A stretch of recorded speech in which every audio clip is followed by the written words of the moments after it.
الحمدللہ وحدہ والصلاة والسلام علی من لا نبی بعدہ وعلی آلہ واصحابہ الذین اوفوا عہدہ۔ بعض احباب نے اس مسئلے کے بارے میں پوچھا کہ عورتوں کا گھر میں اعتکاف کرنے کا کیا حکم ہے، اور ساتھ ایک اہل حدیث عالم کا کلپ بھیجا جس میں اس نے عورتوں کے گھر میں اعتکاف کرنے کو غلط اور ناجائز قرار دیا اور بدعت قرار دیا۔ تو اس بارے میں پہلے تو یہ بات سمجھ لیں کہ شریعت میں بعض احکامات ایسے ہوتے ہیں جو اجتہاد سے ثابت ہے، اور بعض کے اندر جو ہے وہ نص موجود ہوتا ہے۔ تو جو منصوص مسائل ہوتے ہیں جس کے اندر صریح نص موجود ہوتا ہے اور کسی دوسرے نص کا اس کے ساتھ جو ہے وہ اختلاف اور ٹکراؤ موجود نہیں ہوتا ہے، اس میں تو ائمہ مجتہدین اجتہاد نہیں کرتے ہیں۔ لیکن جس کے اندر کوئی صریح نص موجود نہیں ہوتا ہے یا بہت سارے نصوص ہوتے ہیں اور ان کا آپس میں اختلاف اور ٹکراؤ ہوتا ہے، تو اس میں ائمہ مجتہدین پھر اجتہاد کرتے ہیں۔ ایسے اجتہادی مسائل میں جس میں یہ چاروں مذاہب کے ائمہ ہیں، یہ ایک دوسرے کے رائے کا احترام کرتے ہیں۔ کوئی بھی ایسا نہیں کہتا ہے کہ اس کے رائے جو ہے وہ حق ہے اور وہ دوسرے کے رائے کو باطل قرار دے، اس کو بدعت قرار دے، اس کو غلط قرار دے،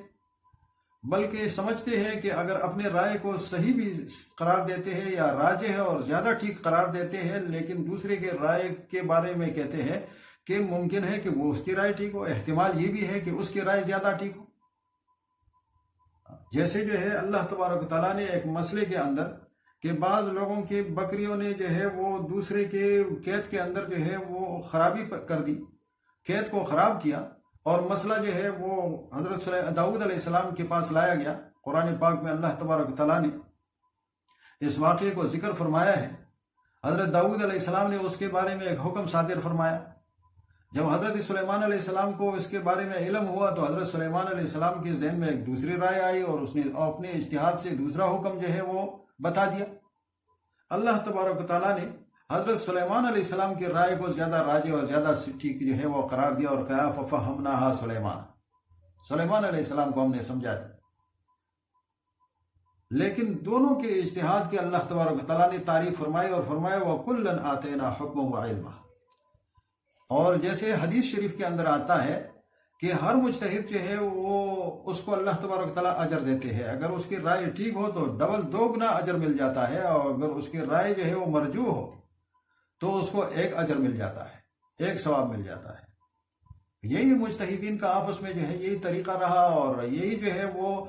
علماء مدرسوں کے اندر جو ہے یہ ائمہ مجتہدین کے اقوال اسی طریقے سے پڑھاتے رہے کہ ہر امام اور مجتہد اس کے قول کو ذکر کرتے اور اس کے ساتھ جو ہے وہ اس کی شرعی دلیل اور منشا کو بھی ذکر کرتے کہ اس کے قول جو ہے اس بنیاد پر فلان امام نے فرمایا ہے، اس کا استنباط اور اس کا اجتہاد، اس کا استدلال جو ہے وہ یہاں سے ہے۔ یہی طریقہ جو ہے وہ 1400 سال تک جو ہے وہ آپس میں ان علماء کا رہا، یہاں تک کہ جو ہے یہ اہل حدیث کا جو ہے زمانہ یا یہ فتنہ جو ہے وہ شروع ہوا۔ تو اب انہوں نے ان ائمہ کے اقوال کے اندر کسی ایک رائے کو چن لیتے ہیں اور منتخب کر لیتے ہیں۔ کبھی جو ہے وہ ایک مذہب کے اندر جو ہے وہ اس کو زیادہ پسند کر لیتے ہیں، کبھی ان چاروں اماموں میں سے کسی کی دوسرے امام کی رائے کو زیادہ پسند کر دیتے ہیں۔ تو جس کو یہ پسند کر لیتے ہیں اور جس کو یہ چن لیتے ہیں ان مختلف آراء میں سے جو ائمہ مجتہدین نے بیان کی اجتہادی مسئلے میں، تو دوسرے جو اقوال ہوتے ہیں باوجود اس کے کہ ان دوسرے اقوال کے پیچھے جو ہے وہ بھی دلائل موجود ہوتے ہیں، ان کا بھی منشا موجود ہوتا ہے، اس کو غلط قرار دے دیتے ہیں، اس کو باطل کہہ دیتے ہیں، اس کو بدعت قرار دے دیتے ہیں۔ اس لیے یہ بھی ان کی ایک بری بات ہے کہ یہ جو ہے کم علمی کے باوجود جو ہے وہ یہ چننے کا کام کرتے رہتے ہیں کہ کبھی جو ہے وہ اس مذہب سے ایک بات لے لی، کبھی دوسرے مذہب سے ایک بات لے لی۔ یہ بھی ایک برا عمل ہے، لیکن اس سے بہت بڑھ کر یہ جو ہے برا ہے، یہ زیادہ خطرناک ہے کہ ان میں سے جو بات یہ لوگ پسند کر لیتے ہیں، جس کو یہ راجح قرار دیتے ہیں، وہ دوسرے اقوال کو جو ہے وہ پھر بدعت کہہ دیتے ہیں، اس کو غلط قرار دیتے ہیں، حالانکہ وہ بھی جو ہے وہ ایک شرعی دلیل سے مستنبط ہوتی ہے۔ ان کا استدلال جو ہے وہ بھی جو ہے وہ گویا کہ اجتہاد جو ہے اور استنباط وہ قرآن اور حدیث کی روشنی میں ہوتا ہے۔ تو یہ جو ہے یہ بہت غلط طریقہ ہے۔ اسی لیے علماء فرماتے ہیں کہ من اتسع علمہ قل انکارہ ومن قل علمہ کثر انکارہ۔ جس شخص کا جو ہے وہ علم کم ہو اجتہادی مسائل، ائمہ کے جو ہے وجوہ استدلال، ائمہ کے اقوال کی منشا اس کو کم جانتا ہو، وہ اس کی انکار زیادہ ہوتی ہے۔ یہ اس کے جہل کی دلیل ہوتی ہے، اس کی کم علمی کی دلیل ہوتی ہے کہ وہ ائمہ کے اقوال کے اوپر جو ہے ایسے طعن تشنیع کرتا ہے اور ان کو غلط قرار دیتا ہے، ان کے اوپر بدعت کا حکم لگاتا ہے، اس کو باطل قرار دیتا ہے۔ فرمایا من اتسع علمہ، جس کا علم زیادہ ہو، وہ جانتا ہو کہ یہ اجتہادی مسئلہ ہے، وہ جانتا ہو کہ اس میں ہر امام کے جو ہے وہ اپنے اس کے قول کے لیے جو ہے وہ منشا موجود ہے، اس کی وجہ استدلال موجود ہے، قل انکار، تو وہ پھر جو ہے وہ جس رائے کے اوپر بھی عمل کرتا ہے، دوسرے رائے سے جو ہے ایسے شدت سے انکار نہیں کرتا ہے، اس پر طعن تشنیع نہیں کرتا ہے۔ لیکن ومن قل علمہ کثر انکار، جس کا علم جو ہے وہ کم ہوتا ہے، وہ اس کا انکار پھر زیادہ ہوتا ہے، اس کے طعن تشنیع زیادہ ہوتی ہے۔ اب یہ جو مسئلہ ہے، موجودہ مسئلہ کہ عورتوں کا گھر کے اندر اعتکاف کرنے کا مسئلہ، یہ بھی عرض کر دیتا ہوں کہ یہ بھی ایک اجتہادی مسئلہ ہے۔ ایسا نہیں ہے کہ اس کے اندر جو ہے وہ کوئی صریح نص موجود ہو، کوئی ایسی حدیث نہیں ہے، کوئی ایسی آیت نہیں ہے۔ آیت اگر قرآن پاک کے اندر جو ہے وہ ایک آیت ہے کہ لا تباشروہن وانتم عاکفون فی المساجد، یہ بھی جو ہے اس کے اندر بھی کوئی ایسی بات نہیں ہے کہ عورتوں کا گھر میں اعتکاف کرنا جائز ہے کہ ناجائز ہے۔ بلکہ ابو حیان اندلسی رحمۃ اللہ علیہ اپنے تفسیر البحر المحیط میں وہ فرماتے ہیں کہ وَظَاهِرُ الْآيَةِ يَدُلُّ عَلَى جَوَازِ الْاعْتِكَافِ لِلرِّجَالِ وَأَمَّا النِّسَاءُ فَمَسْكُوتٌ عَنْهُنَّ، اس آیت کا ظاہر جو ہے اس میں آدمی کا جو ہے وہ اعتکاف کرنا جائز ہے، باقی یہ کہ عورت کا تو فرمایا کہ عورت کے بارے میں سکوت ہے، مسکوت عنہ، عورت کا اعتکاف کا جو ہے وہ اس میں ذکر ہی موجود نہیں ہے۔ اسی طریقے سے اس آیت کے اندر جو ہے بعض لوگوں نے اگر یہ کہا ہے مسجد شرط ہے اعتکاف کے لیے، اعتکاف صرف مسجد میں ہو جاتا ہے، تو اس بارے میں بھی علامہ ابو حیان اندلسی رحمۃ اللہ علیہ فرماتے ہیں کہ نہیں، اس آیت سے یہ بھی بات معلوم نہیں ہوتی ہے کہ اس مسجد جو ہے یہ اعتکاف کے لیے شرط ہے۔ اسی وجہ سے علماء کے اس کے اندر مختلف اقوال بھی رہے۔ بعض نے کہا کہ مسجد میں،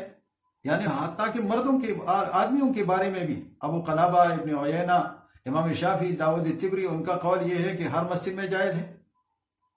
بعض نے کہا نہیں، صرف جامع مسجد میں جائز ہے، عبداللہ ابن مسعود رضی اللہ عنہ، حضرت عائشہ رضی اللہ عنہ، سعید ابن جبیر رضی اللہ عنہ کا قول ہے۔ بعض نے کہا کہ نہیں، صرف جو ہے وہ مساجد ثلاثہ یعنی مسجد نبوی، مسجد الحرام اور مسجد الاقصیٰ کے اندر جو ہے اعتکاف جائز ہے، باقی کسی مسجد کے اندر جائز نہیں ہے۔ سعید ابن المسیب رحمۃ اللہ علیہ فرماتے ہیں کہ نہیں، صرف جو ہے وہ نبی کی مسجد میں جائز ہے۔ حضرت علی رضی اللہ عنہ کا قول ہے، اس سے روایت ہے کہ صرف مسجد حرام کے اندر اعتکاف جائز ہے۔ اسی طریقے سے جو ہے احادیث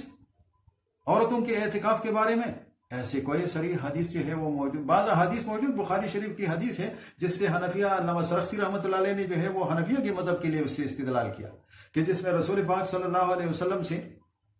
حضرت عائشہ رضی اللہ عنہ نے اجازت چاہی اعتکاف کی، حضور پاک صلی اللہ علیہ وسلم نے اجازت دے دی، حضرت حفصہ رضی اللہ عنہ، اور اسی طریقے سے جو ہے وہ جب رسول پاک صلی اللہ علیہ وسلم جو ہے وہ تشریف لائے مسجد کے اندر،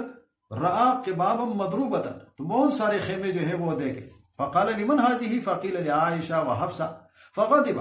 رسول پاک صلی اللہ علیہ وسلم کو جب یہ بتایا کہ بہت سارے خیمے ہیں تو رسول پاک صلی اللہ علیہ وسلم ناراض ہوئے، غصہ ہوئے، اور فرمایا آل بر یریدن بہن، کہ کیا جو ہے انہوں نے اس سے یہ کوئی نیکی کا عمل ہے۔ اس میں مختلف اقوال ہے کہ رسول پاک صلی اللہ علیہ وسلم کیوں جو ہے وہ ناراض ہوئے، اور رسول پاک صلی اللہ علیہ وسلم نے حکم کیا کہ یہ سارے خیمے اکیڑ دیے جائے، بلکہ اپنے خیمے کے بارے میں فرمایا، اور اس سال رسول پاک صلی اللہ علیہ وسلم نے خود بھی اعتکاف نہیں فرمایا، پھر اس کے بدلے میں شوال میں عید الفطر کے بعد جو ہے رسول پاک صلی اللہ علیہ وسلم نے اعتکاف فرمایا۔ تو یہ جو ہے اس اعتکاف کا مسئلہ، اور پھر خصوصاً عورتوں کے اعتکاف کا مسئلہ۔ اسی طریقے سے ازواج مطہرات کے بارے میں آتا ہے کہ انہوں نے جو ہے اعتکاف کیا، رسول پاک صلی اللہ علیہ وسلم کے وفات کے بعد بھی اعتکاف کیا۔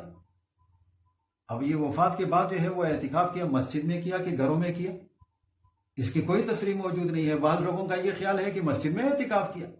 بعض لوگوں نے جیسے ملا علی قاری رحمۃ اللہ علیہ نے جو ہے وہ کہا ہے کہ یہ جو ہے بعد میں جو ازواج مطہرات نے اعتکاف کیا، چونکہ رسول پاک صلی اللہ علیہ وسلم نے تو ناراض ہو کر ان کے خیموں کو جو ہے اکیڑنے کا حکم دیا،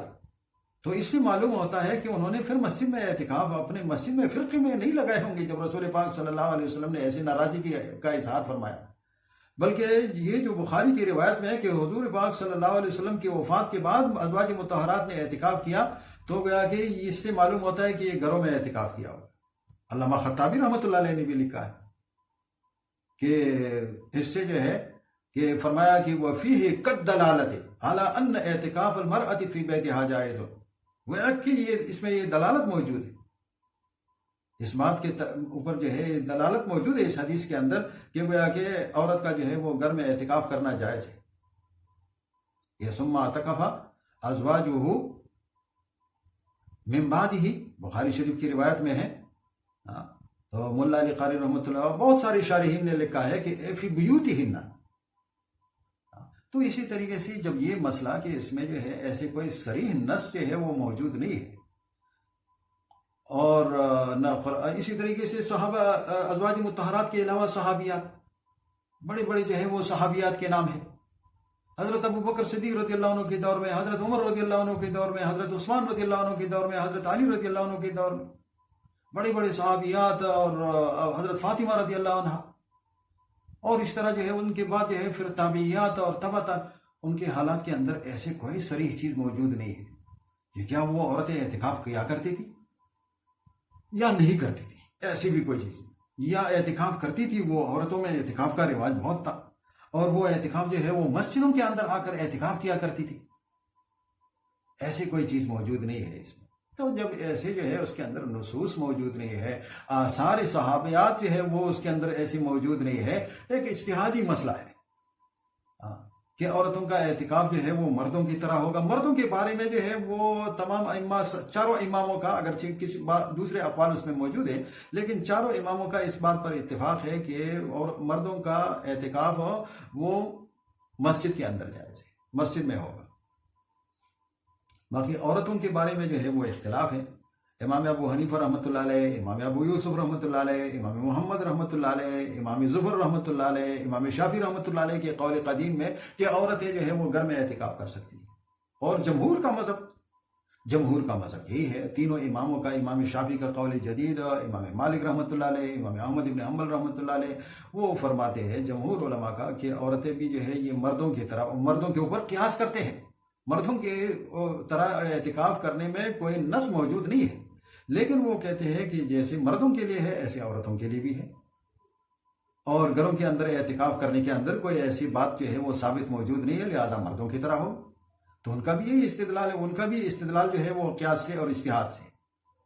اور امام ابو حنیفہ رحمۃ اللہ علیہ کا، ان کا بھی جو ہے وہ استدلال حنفیہ کا، وہ قیاس کرتے ہیں، نماز پر قیاس کرتے ہیں کہ حضور پاک عورتوں کے لیے جو ہے وہ جیسے نماز کا عمل وہ گھر میں بھی ادا کر سکتی ہے اور مسجد میں بھی ادا کر سکتی ہے، لیکن حضور پاک صلی اللہ علیہ وسلم نے فرمایا کہ وہ بیوتہن خیر لہن۔ صحیح ابن خزیمہ میں روایت ہے، ام حمید رضی اللہ عنہ وہ تشریف لائی اور عرض کیا کہ یا رسول اللہ انی احب الصلاۃ معک، میرا شوق یہ ہے کہ میں آپ ہی کے ساتھ نماز پڑھوں۔ رسول پاک صلی اللہ علیہ وسلم نے اس کے جذبے کی تعریف فرمائی اور پھر ارشاد فرمایا کہ تیرا جذبہ جو ہے قابل قدر ہے، لیکن صلاتک فی بیتک خیر لک من صلاتک فی حجرتک، وصلاتک فی حجرتک خیر لک من صلاتک فی دارک، وصلاتک فی دارک خیر لک من صلاتک فی مسجد قومک، وصلاتک فی مسجد قومک خیر لک من صلاتک فی مسجدی۔ کہ گھر میں کہ کمرے میں نماز پڑھنا وہ تو برآمدے میں نماز پڑھنے سے زیادہ بہتر ہے، برآمدے میں نماز پڑھنا یہ اس چار دیواری کے اندر نماز پڑھنے سے زیادہ بہتر ہے، اور اس چار دیواری کے اندر نماز پڑھنا یہ مسجد جو محلے کی تیرے محلے کی مسجد ہے اس میں نماز پڑھنے سے زیادہ بہتر ہے، اور وہاں اپنے محلے کی مسجد میں نماز پڑھے وہ زیادہ بہتر ہے۔ یہ کہ میرے اس مسجد یعنی مسجد نبوی جس میں ایک نماز جو ہے اس کا ثواب ہزاروں مرتبہ بڑھ جاتا ہے، اس سے جو ہے وہ زیادہ بہتر ہے۔ تو یہاں تک گھر میں نماز پڑھنے کو جو ہے وہ افضل قرار دیا گیا۔ مسجد میں ثواب کی جو فضیلت ہے وہ فضیلت فرمایا کہ وہ فضیلت گھر میں نماز پڑھنے میں جو ہے عورت کو مل جاتی ہے، یا اس سے بھی زیادہ جو ہے وہ ثواب مل جاتا ہے، خیر اللہ۔ مسجد نبوی میں جو مردوں کو ثواب مل جاتا ہے وہ ثواب عورت کو گھر میں مل جاتا ہے۔ تو جب نماز کے بارے میں، جس نماز کے لیے جو ہے، جب نماز میں تھوڑا سا وقت جو ہے وہ صرف ہو جاتا ہے، جس میں عورت آسانی سے اپنے پردے کا اہتمام کر سکتی ہے، نماز کا تعلق جو ہے بنیادی طور پر مسجد ہے نماز کے لیے، تو وہ نماز مسجد جس کا جو ہے وہ نماز کے ساتھ ایک خصوصی تعلق ہے،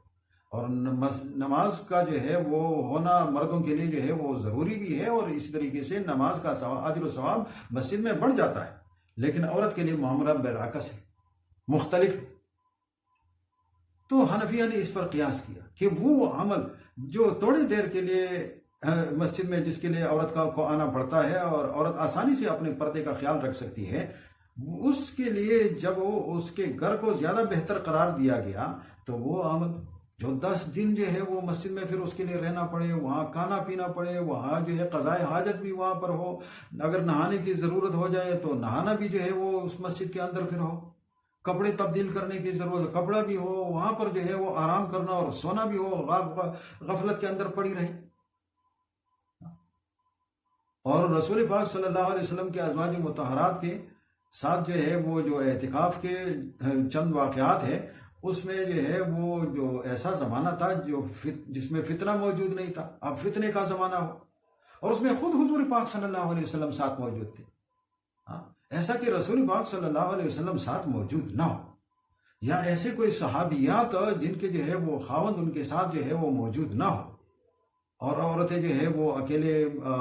جو ہے بغیر خاوند کے جو ہے وہ مسجدوں کے اندر رہتی ہوں، اس میں بھی کوئی ایسی نص موجود نہیں ہے، کوئی ایسی صریح نص اس کے اندر، کوئی ایسی صاف حدیث اس کے اندر موجود نہیں ہے۔ تو جب یہ ساری چیزیں جو ہے اس کی نماز کے لیے جب گھر کو جو ہے وہ افضل قرار دیا گیا، تو ایسے عمل جس میں اتنا زیادہ وقت جو ہے وہ صرف ہوتا ہے اور جس میں زیادہ جو ہے وہ پردے کے لیے جو ہے خطرات موجود ہے، وہ عمل جو ہے فرمایا کہ بطریق اولا، تو زیادہ جو ہے بطریق اولا جو ہے اس کے لیے، عورت کے لیے جو ہے وہ گھر افضل ہونا چاہیے، اور عورت کا جو ہے معاملہ اس میں مردوں سے مختلف ہونا چاہیے۔ یہ حنفیہ کا جو ہے اپنا وجہ استدلال ہے۔ اور اسی طریقے سے نماز کے بارے میں جو ہے وہ تو احادیث اور بھی بہت ہے۔ حضرت عبداللہ بن مسعود رضی اللہ عنہ کی روایت بھی ابو داود کے اندر موجود ہے، صلاۃ المرأۃ فی بیتہا افضل من صلاتها فی حجرتہا۔ حضرت عمر رضی اللہ عنہ کے زمانے میں جب عورتوں کے اوپر جو ہے وہ مسجدوں میں آنے کی پابندی حضرت عمر رضی اللہ عنہ نے لگائی، تو حضرت عائشہ رضی اللہ عنہ نے اس کی تائید فرمائی اور فرمانے لگی، لو ادرک رسول اللہ صلی اللہ علیہ وسلم ما احدث النساء لمنعهن كما منعت نساء بنی اسرائیل۔ باقی یہ روایت جو عبداللہ ابن عباس رضی اللہ عنہ کی جو ہے وہ ذکر کی ہے اس نے، کہ حضرت عبداللہ ابن عباس رضی اللہ عنہ نے فرمایا کہ عورتوں کا گھروں میں اعتکاف کرنا بدعت ہے۔ یہ روایت جو ہے عبداللہ ابن عباس رضی اللہ عنہ کا یہ قول بیہقی کے اندر موجود ہے۔ ابو داود کے شارح المنہل العذب المورود کے مصنف وہ فرماتے ہیں، وَهَذَا فِي حَقِّ الرَّجُلِ أَمَّا الْمَرْأَةُ فَتَعْتَكِفُ فِي مَسْجِدِ بَيْتِهَا۔ یہ جو عبداللہ ابن عباس رضی اللہ عنہ کا قول ہے، یہ مردوں کے لیے اس نے فرمایا ہے، عورتوں کے لیے نہیں فرمایا، کہ مردوں کا اعتکاف کرنے کے بارے میں فرمایا کہ ان کا گھروں میں اعتکاف کرنا وہ مکروہ ہے۔ یہ جو فرماتے ہیں کہ گھروں میں اعتکاف کرنا جو ہے یہ بدعت ہے اور مکروہ ہے عبداللہ ابن عباس رضی اللہ عنہ، تو شارحین نے فرمایا ہے کہ یہ عبداللہ ابن عباس رضی اللہ عنہ نے مردوں کے بارے میں فرمایا ہے۔ وَأَمَّا الْمَرْأَةُ فَتَعْتَكِفُ فِي مَسْجِدِ بَيْتِهَا، عورت تو اپنے گھر کے مسجد میں اعتکاف کر سکتی ہے،